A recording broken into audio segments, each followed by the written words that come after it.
This week, the HPT returns to our Iowa home at the Prairie Meadows Casino Racetrack Hotel. Once again, when the HPT is in town, the poker action heats up. Hundreds of players from 8 different states sat down in our main event, and now the final 9 are set. Leading the pack is local salesman Matt Hennig. After several HPT events under his belt, he's finally broken through to the final table as the chip leader. But standing in his way is notable poker pro Alan "Chainsaw" Kessler. He will start as one of the short stacks, but his experience and reputation have these players stepping cautiously.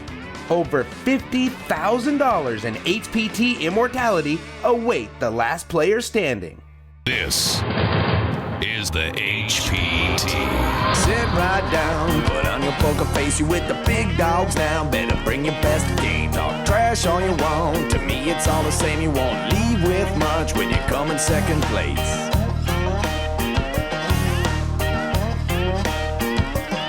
And I'm the one with the stack showing 7 to the jack. Gon' cry to your mama cause I'm sending you back. I'll be the last man standing with the money in my hand. I'll be the last man standing with the money in my hand. Last man standing with the money in my hand. I'll be the last man standing with the money in my hand. Hello, my friend, and welcome again to the HPT. This week we're coming to you from our Iowa home at the Prairie Meadows Racetrack Casino Hotel in Altoona, Iowa, just outside of Des Moines. I'm Fred Bevel, and the lady to my left is poker pro Maria Ho. We've had a great week here filled with poker, drinks, and of course, good company. I'm learning through experience that my new HPT family enjoys a good bar gathering. True. Prairie Meadows rolled out their welcome mat for HPT, and they've once again delivered a fun, competitive field and an amazing final table that's highlighted with the appearance of Alan "Chainsaw" Kessler. Alan Kessler is one of the more colorful personalities in poker and has become a good friend of the HPT. He's played several HPT events over the last couple of seasons, and here at Prairie Meadows, he's finally broken through the glass ceiling and is sitting at this week's final table. Unfortunately for Alan, he's starting out as a short stack, but with his experience, he's a dangerous player, so look out. Leading the pack as we start is local insurance agent Matt Hennig. Matt is showcasing the poker talent that lives right here in Iowa. He's calculating, aggressive, and highly respected by the other players at this table. Matt is definitely showcasing some talent. Even Alan Kessler gave him props for his play. But hey, he might be the chip leader now, but as you know, there's a lot of poker left to be played. So let's get down to the floor and get right to the action. First place prize is over $57,000, and everybody at this final table is going to take home at least $6,400. Not a bad payday, considering a lot of these players in just off a satellite buy-in, as little as $180. Here is what these players are starting with tonight in our opening chip count. In the top spot, we have Matt Hennig with $1.2 million. Samuel Overland is trailing behind him with $773,000. And at the bottom, we have Dave Doughton and Cody Griffin with both under $150K. And there you have it. Action starting off tonight. Blinds are so low, 5 and 10,000 with a 1,000 chip ante. Matt looks down at King 9 offsuit, and he's also going to fold. Alan quickly folds. Now the action's on Sam. Sam looks down at Queen Jack of hearts, and it looks like he's going to come in for a raise here. 26. He makes it 26,000 to go. 26,000. Now action moves over to Randy. He wakes up with wired 7s.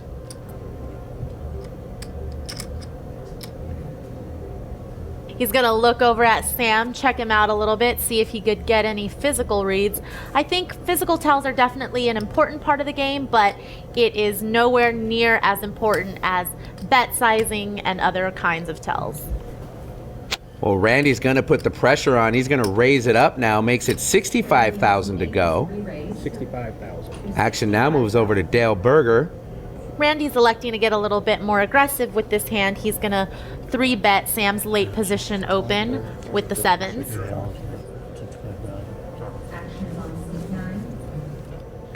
And Dale's going to fold ace-queen here to the 3-bet. That is a bit of a tight fold on Dale's part, but sometimes at the beginning of these final tables, players are still trying to feel each other out, and they tend to play a little more passive. That was a little too passive, but... Action is folded back around to Sam, and he's going to go ahead and call 39,000 to see a flop. And there is our guest sideline reporter, Tiffany Michelle, choosing the wrong time to flirt with Sam. Not a good time, Tiffany. The man's in a hand. Jeez. Here is the flop. And the flop is 10 of diamonds, queen of spades, 6 of spades. Sam has flopped top pair with his queen. Sam's going to check it over to Randy, and Randy's going to fire out a continuation bet of $75K. Now the action moves back over to Sam with top pair.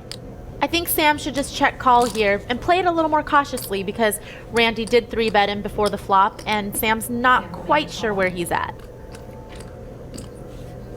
Sam does make the call. Onto the turn we go. It brings us 6 of hearts. Right now Sam's queen still the best. He's going to go ahead and check it over to Randy again for the second time, and Randy is now going to wisely check back. The river brings in 9 of hearts. Check. And both players decide to check here. Sam really afraid of that 3-bet pre-flop. Doesn't bet any value on the river, and he's going to scoop a nice 300,000 chip pot here. This final table is just getting underway. Come back for more action from Prairie Meadows Casino.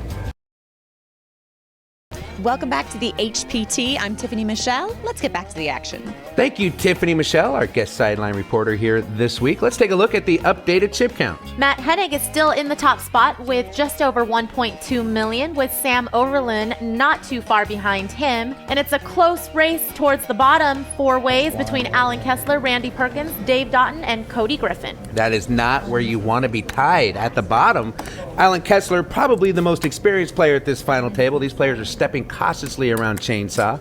Blinds are going up. There's 6 and 12,000 with a 1,000 chip ante. Action starts with the Chainsaw. He's going to fold. And look at this. Sam wakes up with pocket aces, and he's just going to casually raise it to 30,000. Dale doesn't want to get rid of his ace, so he's going to call. Dale makes a bit of a loose call there to Sam's open with ace-9 offsuit. We'll see how that works out for him. Cody's going to fold over to Zoll. And Zoll's going to make the call.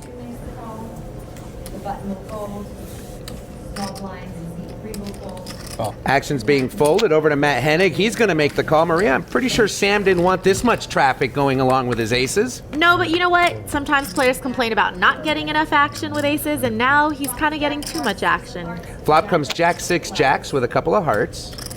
Well, that's a pretty good flop for Sam considering none of the other players connected, although Zal did start with a pair of deuces, and he's going to go ahead and continuation bet.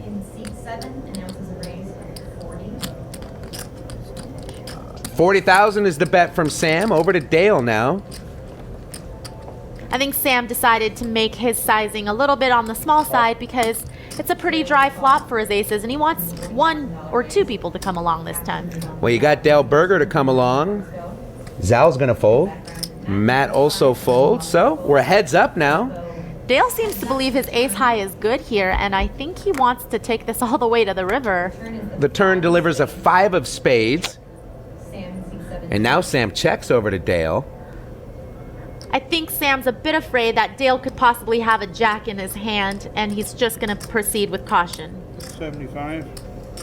Well, Dale's going to fire 75,000. Also seems kind of like a small bet considering the pot size. What to do? Gosh darn it. And all of a sudden, Sam feels like he's in a tough spot with his aces. Fold. It's a pretty quick check call for me. Whoa, he folds the aces. I think given the fact that there was also a flush draw on the flop, Sam can't really just check fold that. Well, Maria, what do you think of Sam's pre-flop raise there? Probably not enough, got too much traffic, and then the board came paired. I really don't mind his pre-flop raise size, but I don't think that in that kind of situation, if you check the turn, you should ever be folding to a bet. Action in this hand starts with Nick. He's going to fold over to Matt. He's going to lay it down. Alan gets out of the way. Back to Sam now, looking like he's on his way to an NSYNC concert with the hoodie and the glasses there. When did that become the fashion wear of poker anyway? I don't know. I'd like to see all poker players dress up in a mandatory suit and tie, personally. Sam's going to raise it up. He had aces last time. Now he's got ace-king. He makes it 36,000 to go. And the players behind him fold. You can see how that maybe shook him up a little bit. He got a little too much action with his aces, and now he decides to 3x this time coming in pre-flop. And he gets Zoll to join him with pocket 9s. Oh, how much you playing? Zal called from the small blind, so he's first to act. The flop comes 3 of diamonds, jack of diamonds, 6 of spades. Zal has the best hand, but he checks it over to the pre-flop raiser. Sam with just ace high now after missing the flop is of course going to fire the continuation bet, makes it 65,000 to go. Down their stacks. I liked it. And the turn is the 8 of spades, and Zal is still ahead with his pair of 9s. And he must believe he's ahead because he's going to go ahead and lead into Sam now. Oh, you got your flush draw. You had spades, right? Shit, pre-flop, you could have gotten it all. And with that bet, Zal is going to get Sam to fold. I'm just glad Zal didn't get distracted with Tiffany whispering sweet nothings into his ear. Let's get to know this ladies' man a little better. Leap year last year, I took the leap, quit my job on March 1st or February 29th. Been playing for just over a year now, and I'm up $250,000 in a year, so I think I found my calling. I am definitely playing a little bit more aggressive than I used to. After having a couple of wins, some money in your pocket makes it a little bit easier for you not to be so tight with your chips. And to be honest with you, I don't look at my cards all the time. Don't air that before we start this final table, but a lot of times I don't look at my cards, and I've been playing better since I don't look at them. Thank you, Zal. Action continuing now. Blind still at 6 and 12,000 with a 2K ante. It looks like Matt Hennig will be starting the action here. He is going to fold over to Alan Kessler now. Your hand down there, that's why I asked. Otherwise, Known as the chainsaw, which is kind of an oxymoron. Alan's not really an action player, which is why they gave him the name Chainsaw. But somehow, even with that tight play, he's managed to accumulate $2.6 million in career earnings. I feel like he might be adding his slot wins into that, though. He can spot a slot machine, no doubt about it. Alan's got some numbers thing he crunches, and he can pick the ripe ones, that's for sure. Back to Zal. He's got 9-10 offsuit. Zal will raise 36,000. 36,000. 36,000. Seat 3 is all in. Dave Doughton's going to choose this time to go all in with a suited ace-9. And not too much to call. I'm guessing he's going to get action. Zal's going to put himself in the unfortunate position of being priced into call here, but he's going to find out that he's dominated by Dave's ace-9 of diamonds. Do you think he still makes that play if he notices how short Dave is, or do you think he made that play knowing he was ready to call Dave's all in if he were to do it? No, I think it was a misstep on Zal's part of not being aware of the stack sizes behind him, and that's one thing that people have to remember. You must be observant of everything that's going on around you. It's a lot to take in, but it's going to really help you in situations like this. The flop comes 4 Jack Ace, giving top pair to Dave Doughton. And now Zal's only going to be able to knock Dave out if he could hit running tens or go runner to a straight. The turn is another Jack, and that pretty much seals the deal for Dave. He is going to double up. And a misstep for Zal, but just a flesh wound for his chip stack. Shouldn't faze him too much. An insignificant 8 of diamonds comes on the river, and just like that, Dave goes from having just one play available to him with his stack size to having some options now. It's been a slow start, but now the action is picking up fast and furious. It is a lot of fun to watch. We'll be back with more poker right after this. Welcome back to the HPT. We're at the Prairie Meadows Racetrack Casino Hotel just outside of Des Moines, Iowa. Let's get back to the action. And here's a look at the updated leaderboard. Matt Hennig is still leading the way with just over $1 million. Sam Overland is still in the second spot. And now Cody Griffin, Randy Perkins, and Alan Kessler find their way towards the bottom. The gentleman you just mentioned, under 20 big blinds. Alan, only 10 big blinds. Maria, that's a go big or go home kind of stack, isn't it? Definitely, and from my past experience with playing against Alan, he's a little bit on the tighter side when it comes to his 10 big blind shove stack, so we'll see what kind of hands he's going to go with. Now back to Randy. He's out of the way. Over to Dale now. Ace Jack for Dale. Dale, a familiar face here at Prairie Meadows, is always in the card room. I know the local dealers are rooting for him. For the last 33 years, he's spent his time making church furniture, so the next time you're at your place of worship, thank Dale for the pew. Dale's going to raise it up to 47,000. Cody and C1 will fold. Zal will fold. Dave on the button folds. And now we're back to Matt Hennig. 150. And Matt looks down at pocket tens and decides he is going to re-raise Dale's open, and he makes it 150,000 to go. Dale in seat 9.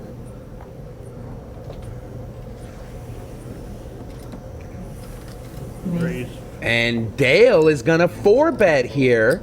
That's going to be a call. We just don't know what that is going to be, but he's announced a re-raise. I think he said There raise, looks though. to be some confusion with whether or not Dale announced raise or He not. said raise, so I think he has to put a minimum raise on. I'm not sure though.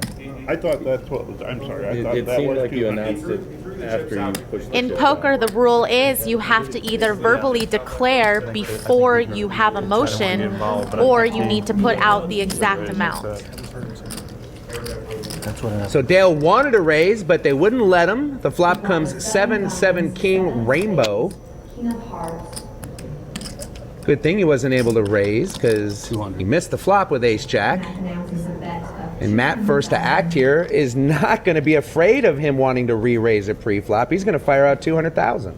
That's surprising to me. A lot of times, especially given the fact that there's a king now on the flop, you would think he's going to check it over to Dale, knowing that Dale wanted to 4-bet pre. But it looks like Dale is going to put him to the test here and say all in. All in. The dealer. That's a big play coming from Dale. I have to call. There's too much in there. And Matt is going to make the call. Queen.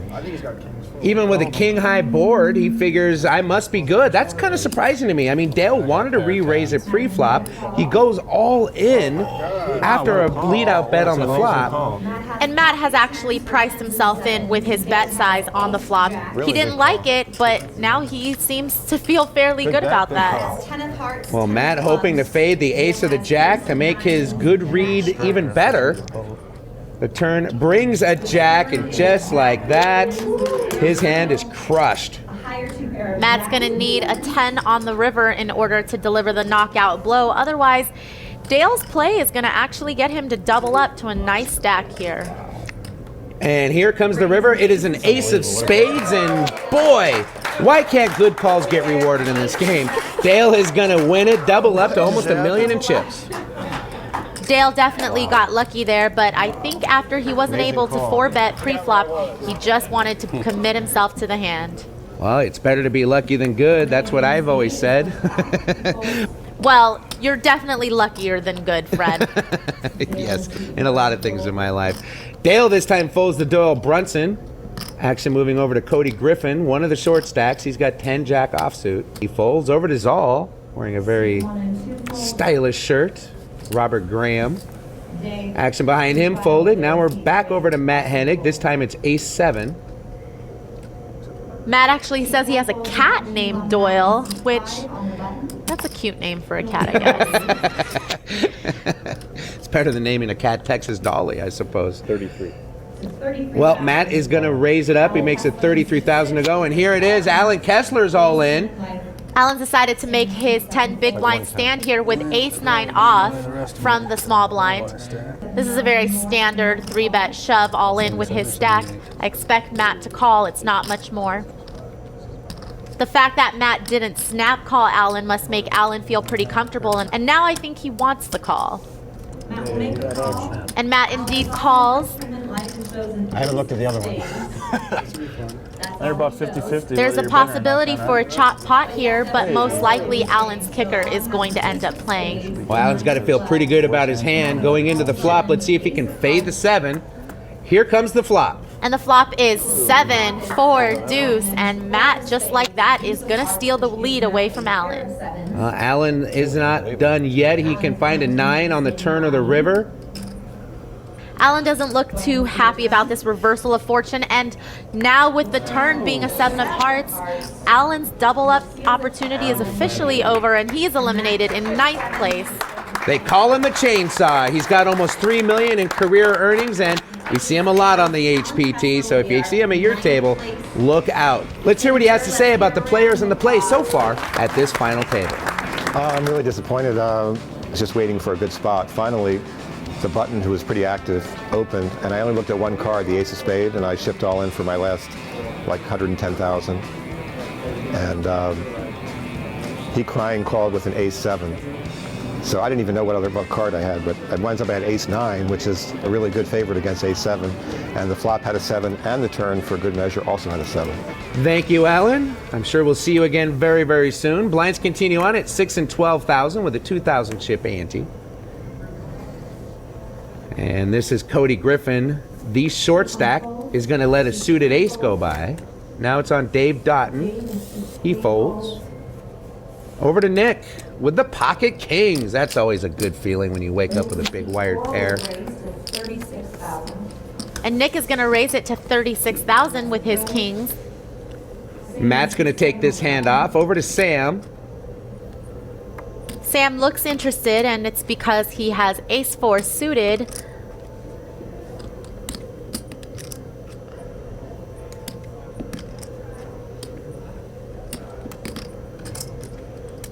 Sam will raise his button. And it looks like Sam is going to raise it up.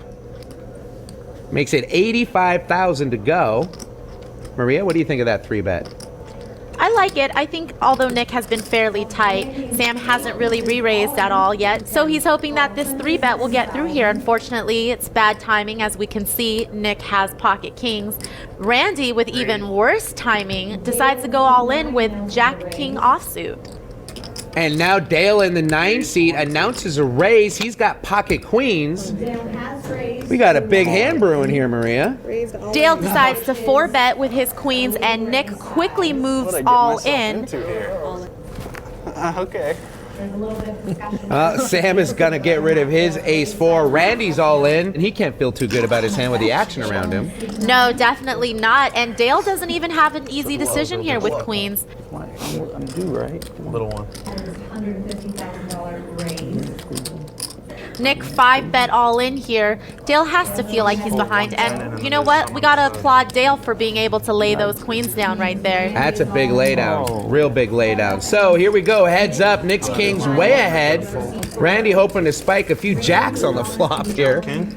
No. Randy's going to need a lot of help here.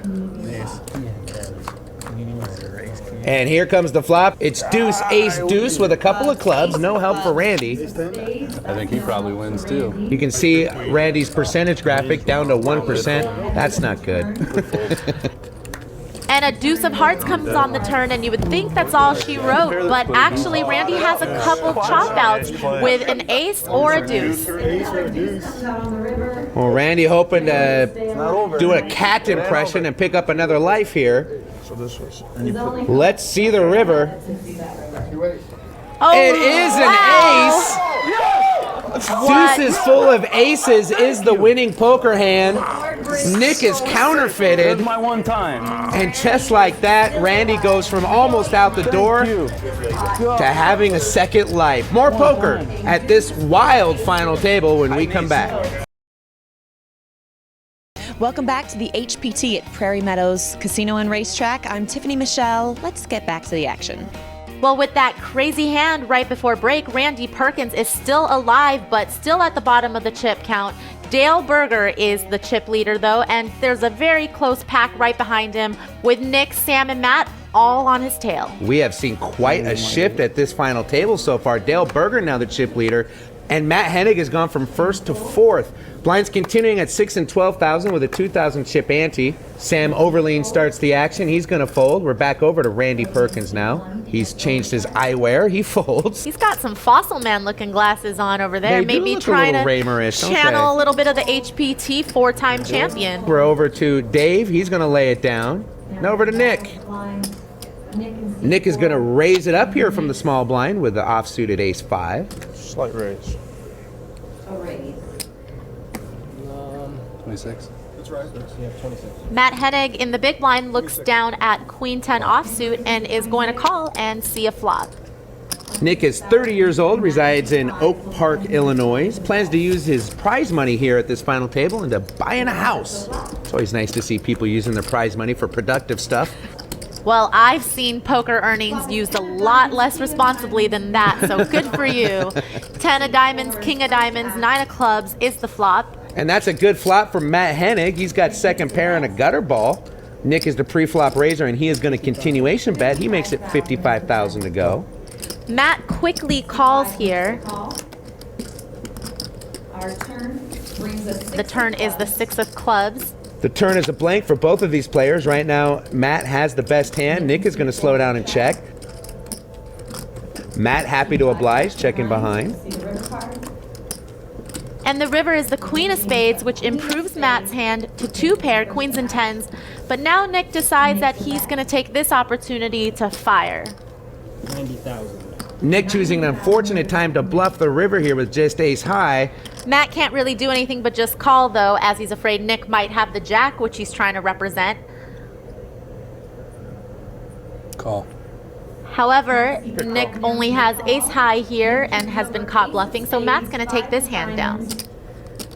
Good read and good call for the one-time chip leader. 2 pair, queens and tens. Back to the action. Blinds are still 6K, 12K with the 2K ante. Randy Perkins is going to fold. Over to Dale Berger, he's going to fold. Over to Cody Griffin, haven't seen him play a hand yet. One lets it go. Cody has that whole skateboarder look going on, I think. You're digging it, I know you are. Zal's going to fold. So does Dave. Now we're back to Nick. Fold around the button. Nick in C4. And Nick is going to raise it up, makes it 32,000 to go. Matt folds from the small blind, and Sam looks down at pocket tens here in the big blind, and I would be surprised if he doesn't 3-bet it, considering Nick raised from late position. Sam in the big blind. Makes Well, he's just going to make the call, Maria. go heads up to a flop. So 2 players going heads up to the flop. The flop is king of clubs, 3 diamonds, 6 of diamonds, 3 of diamonds. and now Nick has pulled ahead with top pair of kings. Sam's going to check it over to him. Well, Nick is not going to check behind. He's going to continuation bet, makes it 55,000. Maria, it seems like continuation betting is the standard play after you raise pre-flop, almost to the point where it's unbelievable if you continuation bet. Yeah, I think most people are continuation betting 100% of the time when they're raising pre-flop. And I would say that for the default rule of thumb, I think that's fine, but there's definitely situations where a C-bet would not be the best play. Well, Sam has tried to put him to the test by min-raising, kind of min-raising. He made it 120,000. And it's an easy call for Nick with top pair here.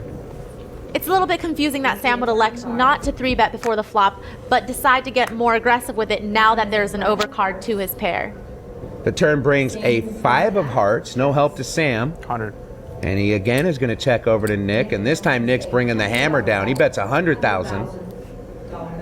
Nick now feels fairly confident that he does have the best hand, and let's see if Sam's able to make a good laydown. Oh, Sam. This is not the time to not believe somebody, buddy.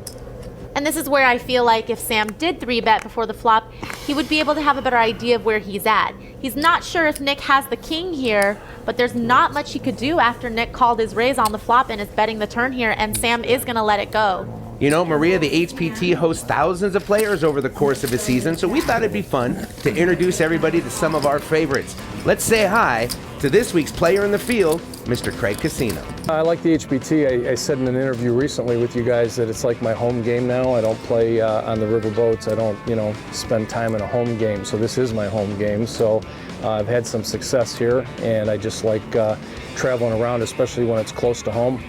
Being that I'm near 60 years old now, people expect me maybe to play a certain way.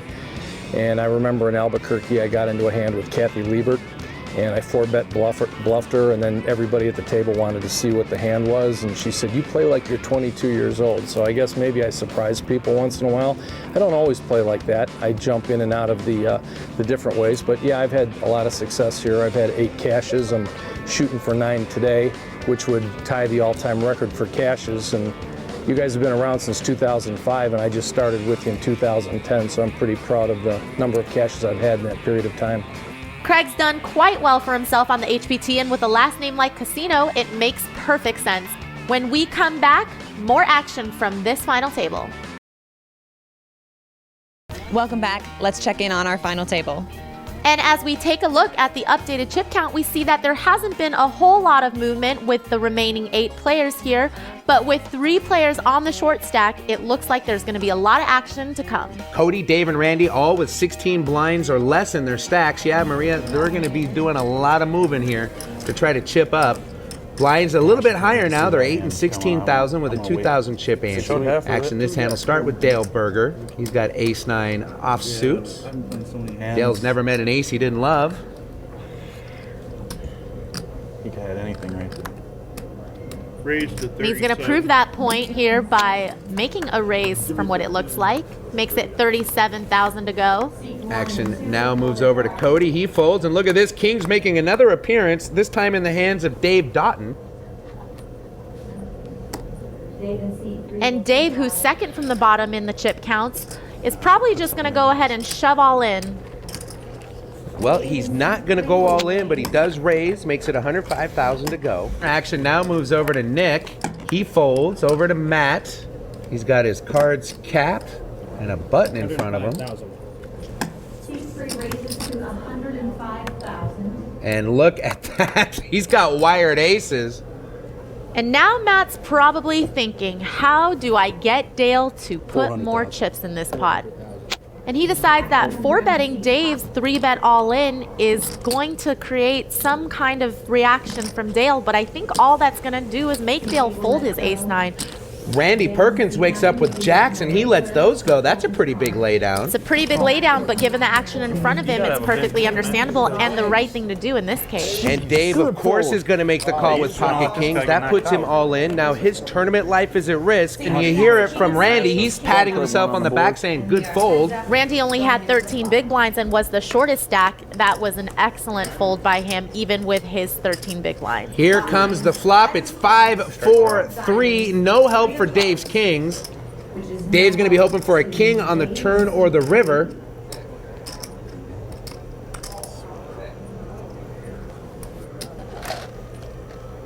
And the turn is the deuce of clubs, and although Matt is ahead, Dave can actually chop the pot now with a 6 or the remaining 2 aces on the river.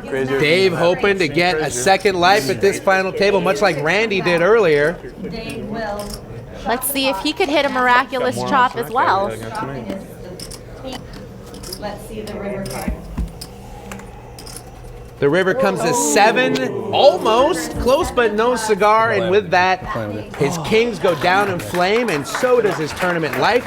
Let's take Dave over to the interview set and hear what he has to say about this final table. I'm really happy to be able to play in the tournament and make the final table, but disappointed I was card dead the whole time, so I had to get it in. That's the first pair I had the whole afternoon. And that's the best hand I had all afternoon too. I just wasn't getting any cards. And time came, I was happy to get the call but I also know Matt played with me quite a little bit. He knows I'm pretty tight, and I figured he probably had something really good. So my plans for the money are maybe to use it and go out to Colorado on an elk hunt. So hope to see you again on the HPT real soon, Dave. Good guy. I knew you were going to show Action continuing here at 8 and 16,000 with a 2K ante. This is Sam Overleen. He folds. I would recommend Over to Randy Perkins. He's got ace-6, and he's all in. Randy's been sitting on the short stack for a while, and he's decided that this is where he's going to make his stand. But Matt Hennig here wakes up with jacks, and he's going to make the call, putting Randy's tournament life at risk. Randy hoping for hearts or an ace on this flop. Jack of hearts. Randy and C8, who was all in. Well, let's see if he can get lucky again. The flop is 9-5-6 rainbow. He pairs the 6, but not quite good enough to catch up to the jacks yet. No, he's going to need a little more help with another 6 or an ace. And the turn is the queen of diamonds, bringing Matt a little bit closer to delivering that knockout blow he was hoping to give Randy earlier. See the turn card. And the river's the 10 of hearts, and I guess 2 times is too many, and he's going to be eliminated in 8th place. Well, I think Randy has a lot to be proud of this week. He's made a nice deep run and made a TV final table, going home in 8th place. Let's hear what his thoughts are about the play today. I played it horrible. After that pocket 7s, I re-raised and hit the queen on the flop. Didn't leave me much chips. Should just called them, and it would have been a wholly different table. So. A fun final table. I can't wait to see what happens next. There's a lot more action to come, so come back.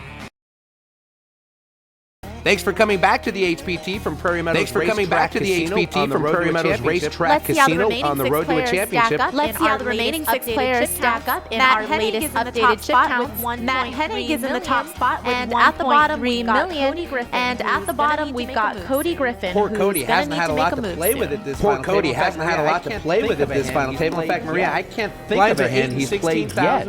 Blinds are 8 and 16,000 with a 2K ante, and this is Cody. The gap connectors aren't good enough for his all-in play. He's going to fold. Zal's going to raise him here.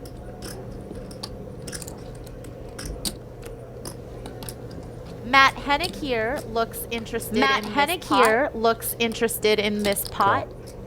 He's going to go ahead and call with 5-4. He's going to go ahead and call with 5-4 of spades on the button. And Sam is going to get out of the way. We're over to Dale Berger with 7-10 of spades. Why not? It's only 19,000 for him to call. Why not? Take a flyer, Dale. Good luck. The flop comes 3 king king with 2 clubs. The flop comes 3 king king with 2 clubs. If you're the pre-flop aggressor and you follow it up with a pre-flop aggressor and you follow it up with a bet, you're probably going to get the other 2 players to fold. Zal has got the first part down. Let's see if he can get the other players to cooperate. Let's see if he could get the other players to cooperate. Matt folds. Now it's up to Dale. Dale's going to fold, and now it's up to Dale. Dale's going to fold, and Maria, you said like that. Generally, the pre-flop raiser is going to win with a C-bet. Generally, the pre-flop raiser is going to win with a C-bet. But if you're playing a more advanced opponent, would he see that C-bet coming and probably 3-bet you? Then what do you do? I think if you're playing against a more experienced opponent, that definitely opens up a lot of possibilities for them to try to take the pot away from you. Fortunately for Zal, he didn't face much resistance. Dale Berger is first to act in this hand, and he's got a pair of 6s. And those are raisin chips he's staging right there. 45. And that's what he does. He's going to make it 45,000 to go. Now the short stack. Over to Cody Griffin now, the short stack. Zal's continuing to fold. Zal's going to go ahead and call with wire 5s. Maria, I don't mind that so much. Dale's been opening quite a bit, and I think Zal just wants to play a smaller pot post-flop and see what develops. Well, the blinds have folded, so now it's Dale versus Zal. So now it's Dale versus Zal. Right now, Dale has him get lucky on the flop and hit a set. Zal's going to be looking to get lucky on the flop and hit a set, or maybe he'll see the right kind of board to make a play at it. The flop is 3-Jack-6. The flop is 3-Jack-6. Dale's hand is only getting stronger as Dale's hand is only getting stronger as he flops a set of 6s, and he's going to get a little sneaky with it and check it over to Zal. Which I like. It's going to Zal's going to make a bet, which I like. It's going to tell him where he's at here. Let's see what Dale does. Raise to 100. Oh, he's going to check raise. He's going to check raise. He's going to check min raise, actually. And I think if you could see Zal's hand, he would know that. And I think if you could see Zal's hand, he would know that. But check calling would be the better play here. But Zal might still look him up. Onto the turn we go, which is a king of diamonds. So onto the turn we go, which is a king of diamonds. And Dale first to act here. Doesn't look like he's Dale first to act here. Doesn't look like he's going to check this time. Dale should probably be betting about 50 to 60% of the pot here. It looks like Zal's willing to call, so maybe he could squeeze a little extra out of him. Well, 220,000 is the bet. Well, 220,000 is the bet Dale has put out there. After being check raised on the flop and then bet into after being check raised on the flop and then bet into on the turn. Scooping over $500,000 in chips here. Scooping over $500,000 in chips here. Blinds continuing now at 8 and 16 with a 2K ante. Nick folds. Matt Hennig now looks down at a pair of 6s. Now looks out pretty well for Dale last time. It worked out pretty well for Dale last time. Matt's going to raise it up as expected. Makes it 45,000 to go. And now action moves over to the short stack. He's got king queen, and this is the time he chooses to go all in. This is pretty much as good as it has gotten for Cody, and he's going to try to double up here. 207,000 is what Matt needs to call. 207,000 is what Matt needs to call to see all 5 cards here. Can't imagine he's folding a pair. And that's exactly what he says. He says, all right, let's go. That's exactly what he says. He says, all right, let's go. We're flipping right now for Cody's tournament life. We're at a racetrack. Let's race. Cody's going to want to pair one of his overcards. On the flop. And here comes the flop. The flop is And here Jack comes the flop. 9-3 with the flop is Jack 9-3. Although Cody hasn't yet improved, although Cody hasn't yet improved, as a 10 would give him a gut shot straight. As a 10 would give him a gut shot straight. The turn is another jack. The That's no turn help. is another But jack. yet it That's adds no help. even more outs. But if the river pairs even more outs, if the river pairs the 9, Cody's going to be able to counterfeit Matt 6s and win with king Cody high. hoping for a little love on the river to Cody stay at hoping this for a final little table. love on the river to stay at this final final table. table. Another jack and no love for river Cody. is Giving another Matt jack the and full no house. love for Cody's been battling the short stack all final table, and the short stack finally did final table, and it looks like it finally did him in. I feel Let's hear alright. what Cody It has was a to good say. tournament. 6. I've never really had a stack the whole time. Made it this far. I want to flip to not get 9th, I guess, and lost one to get 6. So. Now that we're short-handed, you can be sure the chips are going to start flying. A lot of poker left to be played. More poker next. Always a pleasure coming to the Prairie Meadows Always a Racetrack pleasure Casino. coming They to the treat us Prairie so Meadows good. Let's take Racetrack a look Casino. They at treat the us so updated good. chip. Let's take a look As you at can the see updated from chip these count. updated chip counts, Matt Hennig has created a little bit of distance between him and the rest of the pack, between him and the rest of the pack. Has taken over that Samuel Overland has taken over that dreaded spot on the bottom as our short stack. But our fifth place finisher is going to go home with almost 12K. So nothing to cry about there. 16 big Yes, blinds Sam left in the only stack. with The next one 16 up from big him blinds is left in the Zal stack. The only next with one up from 30 him big is blinds. Zal only with 30 big blinds.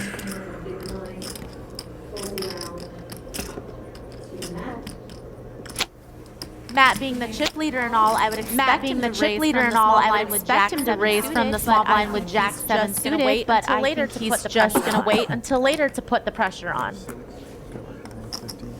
Flop is 7 of hearts. The flop comes 7 deuce. The flop comes 7 deuce. Both players hit a three. piece of What this, a but Maria flop. Sam Both is players all hit a over piece of this. this, but Maria Sam is all over this. Sam's flop 2 pair with 7s and probably has the best of it right now. He probably has the best of it right now with top pair. out for a spin. Matt takes his top pair out for a spin, gets $20,000, and is quickly called by Sam's 2 pair. On to the turn we go. It's a queen of clubs.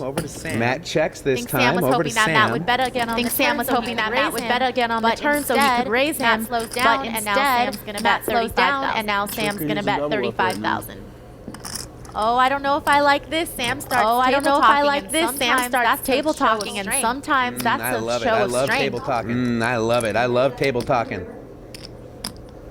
He gets Matt to make the call. The river brings Matt to make the call. The river brings an ace. More importantly, a third club. I think this might scare Sam just a little bit. But if Matt goes ahead and checks a little bit, but if Matt goes ahead and checks it to him, I can't see Sam not betting this river. And that's exactly what Matt does. And that's exactly what Sam does. He bets 60,000.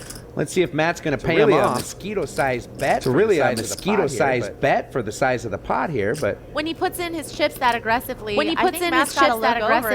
think Matt's got to look over and he's giving off all of the obvious He's giving off all of the obvious signals that he has a big hand. Matt might know that, but he just Matt might know that, but he just can't help himself. He's going to pay for the information, and he sees came home in a huge way for Sam Overland. Big blind specials, that's what you call them. Big blind specials, that's what you call them. I love him. He's going to scoop 285,000 in chips, a much-needed infusion into his stack. Continuing on now, still at 10 and 20,000 with a 2K. 40 years old. This is Zal Arani, 40 years old from Chicago, Illinois, making his table in the last 4 months. Final table in the last 4 months. He's running hot. And he wakes up with pocket queens. That gets rid of Nick. Action's now on That gets rid of Nick. Matt. Action's now on Matt in the Matt looks tailor-made down hat. at 4s. Matt looks down at 4s. Sensing a little bit of frustration from him. Sensing a little bit of frustration from him. As the chip leader, I really want him to regain his composure and play past that beat Matt's earlier. just going to flat call. Sam's going to Matt's fold just over going to to flat Dale. call. Sam's going to fold over to Dale. Local favorite here. The local He's favorite got the Dolly here. Parton hand, 9-5. He's got the Dolly Parton Dale's hand, gonna let that 9-5. go. Dale's gonna let that go. It's gonna be heads up. It's gonna be heads up and Zal. Between The Matt flop and is Zal. 8 queen ace The flop rainbow. is What a 8 flop queen for Zal's ace rainbow. What a flop for Zal. And I imagine middle set here, and I imagine it's going to end this hand because unfortunately Matt's fours doesn't look too good with all of those overcards unless he wants And that's to make exactly a what he play. does. And that's exactly what he does. Unfortunate timing for Matt. He makes it 160,000 to go. All in. And he is just going to go ahead and go all in. Doesn't really want to waste any time here. Doesn't really want to waste any time here, but the problem is Matt doesn't have anything to call him with. But Matt's gonna just posture a little bit here. Asking how much Maria, if Zal Zal has. just flat calls here, do you think he gets a little more money out of Matt on the turn? Do you think he gets a little more money out of Matt on the turn? I think so. That set of queens is just too big for him to force Matt. Well, Maria, this final table is proving to be as fun as we hoped it would be. What is your thought on the play today? Well, Matt Hennig, as our chip leader, started off really strong, came out the gates, put a lot of pressure on all the players, and it seemed like a few players allowed their chip stacks get to a point where they had to go all in, and unfortunately, they were eliminated. Going into five-handed play, I would like to see the remaining players step it up and mix it up with him a little. Well, we'll have to see if they take your advice next time on the HPT. It's been a fun final table so far. We hope you join us for the finale. Now, do you think you have what it takes to sit down at a TV final table with the HPT? Well, then log on to hptpoker.com and find an event near you. For Maria Ho and guest sideline reporter Tiffany Michelle, I'm Fred Bevel. We'll see you next time on the HPT.